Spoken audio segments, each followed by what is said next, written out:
নমস্কার বন্ধুরা, আজকের আমি আপনাদের এমন এক গল্প শোনাবো যে গল্প শোনার পর আপনারা অবশ্যই ভগবানের সান্নিধ্যে আসবেন। অনেক বছর আগেকার কথা। এক সময় এক পরাক্রমী হাতি ছিল। তার নাম ছিল গজেন্দ্র। সে ছিল এক রাজা এবং এক ভগবান বিষ্ণুর পরম ভক্ত। একদিন গজেন্দ্র তার পরিবার সহ একটি হ্রদে স্নান করতে গিয়েছিলেন। সেই সময় হঠাৎ একটি বিশাল কুমির গজেন্দ্রর পা কামড়ে ধরল।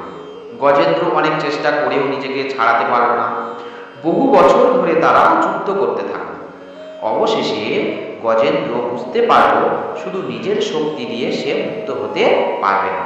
তখন গজেন্দ্র নিজের হৃদয় থেকে ডাক দিলেন, হে ভগবান, আপনি আমার একমাত্র আশ্রয়, আমাকে রক্ষা করুন।